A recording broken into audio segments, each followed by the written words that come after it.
پیرزادہ صاحب، اب تو جو کلائمیٹ چینج کو لے کے جو ہمیں اب فائنانسنگ ہو رہی ہے IMF سے، اب ان کی طرف سے جو دیگر کنڈیشنز لگائی گئی ہیں، ایک یہ بھی لگائی گئی ہے کہ جو اب آپ عمارتیں بنا رہی ہیں وہ رہائشی ہوں یا کمرشل ہوں، ہائی ویز کے قریب نہیں ہونی چاہیے. پھر کہا یہ گیا ہے کہ جنگلات کی کٹائی کو روک کے وہاں پہ جو سوسائٹیز بن رہی ہیں، یا پھر یہ کہا گیا ہے کہ یہ انرجی ایفیشینٹ ہونی چاہیے.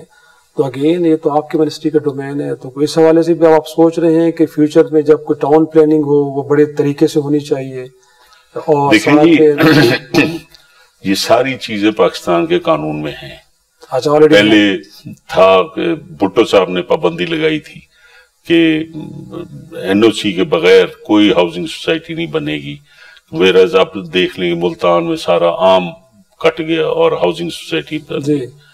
لیکن کیونکہ وہ بوسٹ آیا تھا اسی ہاؤسنگ سسٹم میں، پاکستان میں روزگار مل گیا تھا لوگوں نے، تو اس کو نظر انداز کر دیا گیا ہے. اب یہ جو درختوں کی کٹائی ہے، اب یہ تو ہمارا مذہبی فریضہ بھی ہے کہ درخت جو ہے وہ عبادت ہے لگانا. اور یہ کون سی چیزیں ان کا کلائمیٹ چینج والے یا UN تو نہیں بتا رہا، ہمارا اپنے مذہب کے اندر ہے سب. صفائی نصف ایمان ہے، فلاں ہے فلاں ہے. اور یہ جو ہے سب سے بڑا محکمہ جو پلانٹ پروٹیکشن ہے وہ ان کے انڈر ہے فوڈ سیکورٹی کے. تو آپ دیکھیں گے اسلام آباد میں درخت جو ہیں ان کو ایک اندر سے کیڑا لگتا ہے دیمک سا، اور وہ درخت کھڑا رہتا ہے، آل آف اے سڈن ذرا گر جاتا ہے. اس کا نہ سپرے نہ ٹریٹمنٹ، اور وہ بھی ایک بہت بڑا چیلنج ہے. اور یہ کلائمیٹ چینج کے تحت اگر یہ نشاندہی ہوئی ہے تو اس پہ، کیونکہ اب دن بدن پرائم منسٹر ہر محکمے کا اکاؤنٹ لے رہے ہوتے ہیں، ہر دن کسی نہ کسی وزارت کا جو ہے وہ بلا کے میٹنگ ہو رہی ہوتی ہے کہ اپنا بتائیں آپ نے کیا کیا ہے، اور وہ جو ٹارگٹس دیے ہوتے ہیں ان کو کتنا اچیو کیا آپ نے. تو یہ مانیٹرنگ جو پرائم منسٹر کی ہے، اس کی وجہ سے اب یہ ہوگا کہ یہ جتنی چیزیں ہیں یہ جب مانیٹر ہوں گی، مانیٹر ہو رہی ہیں اب، تو اس کے ساتھ ہی آپ نے دیکھا کہ وہ بوریوں کا ایک سکینڈل آ گیا. اب اس کا بھی کوئی سسٹم نہیں تھا، تو وہ لوگوں نے 10-20 ہزار بوریاں اٹھا لی، لوگوں کو ملی نہیں.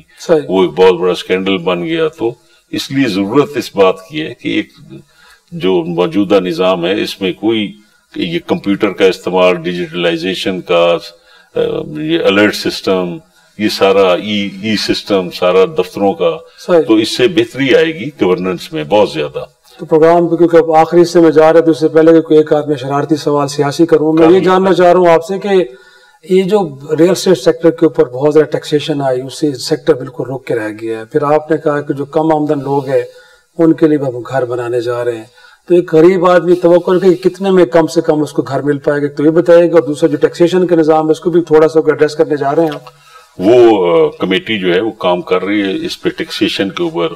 FBR اور وزیر خزانہ صاحب نے جو پیرامیٹرز فکس کیے ہیں اس سے انشاءاللہ ریلیف ملے گا. لیکن فی الحال میں آن ایئر نہیں بتا سکتا کیونکہ یہ پالیسی پرائم منسٹر ہی اس کو بتائیں گے. ورکنگ ہو رہی ہے آپ کے خیال؟ اس کی مکمل ورکنگ تقریباً ہماری طرف سے ہو گئی ہے، بس اب اسٹیٹ بینک کے ساتھ کچھ ہمارا چل رہے ہیں. یہ جیسے ہوگا تو پرائم منسٹر صاحب اس کا اعلان کریں گے، اور انشاءاللہ یہ ہاؤسنگ سیکٹر میں یہ خوشخبری ہوگی. یہ ان کے لیے جو ڈیولپرز ہیں ان کے لیے بھی خوشخبری ہوگی انشاءاللہ.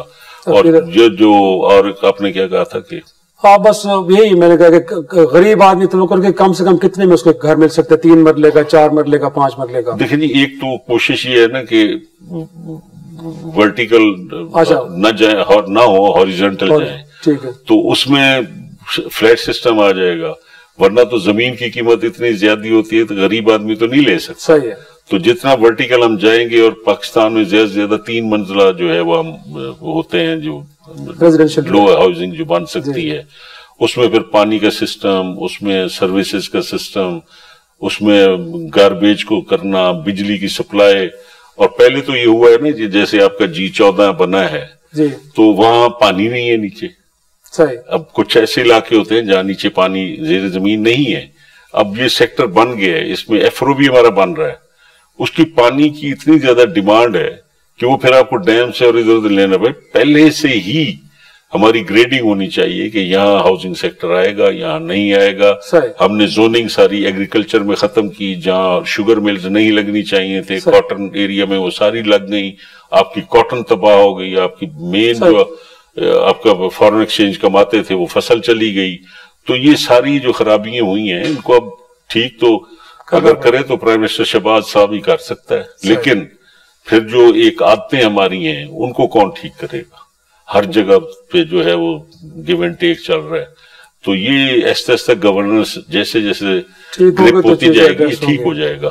لیکن سر یہ پارلیمنٹ کب ٹھیک ہوگی؟ وہاں پہ جو ٹیمپریچر اتنا ہائی ہے. دیکھیں پارلیمنٹ جو ہے وہ جب سیاستدان ایک میز پہ نہیں بیٹھیں گے تو یہ پولیٹیکل سسٹم، یہ پارلیمنٹری سسٹم نہیں چل سکتا. سر اس میں تو گورنمنٹ کو لیڈ لینی چاہیے نا. آپ تو گورنمنٹ میں کیا ہے، تو جو جن کو یہاں پہ انسٹال کیا گیا تو وہ تو میزوں پہ آتے ہی نہیں ہیں. اور جب میز پہ سیاستدان نہیں بیٹھے گا، نظریاتی سسٹم کا کوئی معیار نہیں بنے گا تو پھر سرحدوں کے محافظ کی ڈیوٹی ہے کہ نظریاتی سرحدیں بھی سنبھالیں. یہاں فیشن بن گیا ہے کہ ایک تو پولیٹیشین خود میز پہ نہیں آتے اور پھر کہنا جی کہ سرحدوں کے محافظ جو انٹرفیئر کر رہے ہیں. یہ کیسے ہو سکتا ہے؟ ملک تو بچانا ہے، ماحول خود بنا دے. مجھے تو ملک چاہیے. پارلیمنٹری سسٹم جو ہے وہ تو سیاستدان ٹھیک کر سکتے ہیں، اور اگر سیاستدانوں میں اتنی اہلیت نہیں ہے تو پھر کس کو غلام کریں گے؟ تو میں تو کیونکہ اس دشت کی سیاہی میں بڑی دھکے کھائے ہیں تو میرے دل کی آواز یہی ہے کہ failure is on the politicians part. تو اگر پولیٹیشینز جو ہیں وہ اسمبلی میں، اگر یہ اسمبلی ہے تو ہمارا باہر ووٹر کیا دیکھتا ہے کہ ہم صرف یہاں گالیاں کھانے آتے ہیں، کوئی نہ بات سنتا ہے. نواز صاحب کہتے ہیں ٹروتھ اینڈ کمیشن بنا دیں، کچھ ایسا کریں کہ جس میں لوگ سب بیٹھے ہیں، ماضی کی باتوں کو بلائیں. یہ تو کتابی باتیں ہیں نا. تو بیٹھے تو صحیح نا، پہلے بیٹھے تو صحیح نا. یہ تو بات کی چیز ہے کہ کمیشن بننا ہے نہیں بننا، بیٹھنے کو تیار کوئی نہیں. اور آپ کے خیال میں اور سارے سب چور ہیں، بس ایک طبقہ صرف ہے جو نیک نام ہے. تو یہ تو نہیں ہو سکتا اس طرح. پارلیمنٹری سسٹم جو ہے اس طریقے سے اگر دیکھا جائے میں تو گراس روٹ لیول سے آیا ہوں، اپنے راستے خود بنائے ہیں. کسی نے میرے پہ احسان نہیں کیا. میری حاصل پور اور بھاول پور کی عوام کی مہربانی ہے، میں ان کا بہت شکر گزار ہوں کہ میں جب سے الیکشن لڑا ہوں مجھے انہوں نے نہیں ہرایا. چاہے میں کسی پارٹی سے لڑا ہوں، چاہے میں تیر چلایا ہے، تلوار چلائی ہے، ٹریکٹر پہ چڑھا ہوں، جتنے بھی الیکشن لڑے ہیں مجھے کسی نے نہیں کہا کہ یہ لوٹا ہے یا یہ پارٹیاں بدلتا ہے. جہاں ضمیر نے اجازت دی ہے اور یہ ہے کہ عزت اور پیار کے بھوکے ہیں ہم، وہ شہباز صاحب نے اور نواز صاحب نے دی ہے، اس کے ہم ممنون ہیں. تو چاہے وہ جو کریں، حکومت کریں، ہم ان کے ساتھ ہیں. اپوزیشن میں چلے جائیں پھر بھی ان کے ساتھ. لیکن آپ تو 5 دہائیوں سے اب کم از کم اس میدان سیاست میں ہیں، تو اس وقت جو ماحول چل رہا ہے آپ کو لگتا ہے حکومت اپنی مدت پوری، پارلیمان اپنی مدت پوری کر پائے گی؟ کیا ہونے جا رہا ہے فیوچر کا جو منظر نام ہے وہ آپ کیسے دیکھیں؟ اس وقت تو یہ ڈیپینڈ سارا اسٹیبلشمنٹ پہ کر رہا ہے نا. اچھا، کہ ہمارے اسٹیبلشمنٹ جو ہے civil bureaucracy, military bureaucracy, politicians جو اس وقت اسمبلیوں میں ہیں، تو میرا خیال ہے اس کو چلنا چاہیے. اور اسٹیبلشمنٹ تو وہ کریں گی نا جو ملک کو بچائیں گی. تو ملک بچانے والے بڑے پروفیشنل ہیں، دنیا کے 5ویں 7ویں نمبر پہ آتے ہیں وہ. اور اس وقت جو کچھ ہمارے بارڈرز پہ، مغربی بارڈر، مشرقی بارڈر، اتنی لمبے بارڈر آپ کے ہیں، تو ان کو داد تو دے نا. جو ادھر بھی سنبھالے ہوئے ہیں اور اندر بھی آپ کا سہارا نہ بنے تو آپ حکومت ہی نہیں چلا سکتے. صحیح ہے. تحریک انصاف کو بھی انگیج کرنا چاہیے. اگر وہ خان باہر آ جاتے تو کوئی حرج نہیں ہے، کچھ طوفان نہیں کھڑا ہونے والا. دیکھیے یہ تو میں تو پولیٹیشین ہوں، مجھے تو کوئی آر نہیں ہے کہ بیٹھنے میں کسی کے ساتھ. تو اگر یہ لیڈرشپس آ جاتی ہیں تو وہ ملک کے لیے بہتر ہے. وہ خود عوام کے لیے سوچ کے آئیں. اس میں میرے کہنے سے یا نہ کہنے سے تو کوئی نہیں بنتا. نہ میں رحم کی اپیل سن سکتا ہوں، نہ اس کو میں ہدایت دے سکتا ہوں، اور نہ جج کی کرسی پہ بیٹھ کے فیصلے کر سکتا ہوں. تو بس وہ تو ہم تو تھوڑا سا کچھ کریں تو اسے اسٹے آرڈر آ جاتا ہے. تو بس پھر ایسے ہی ہے.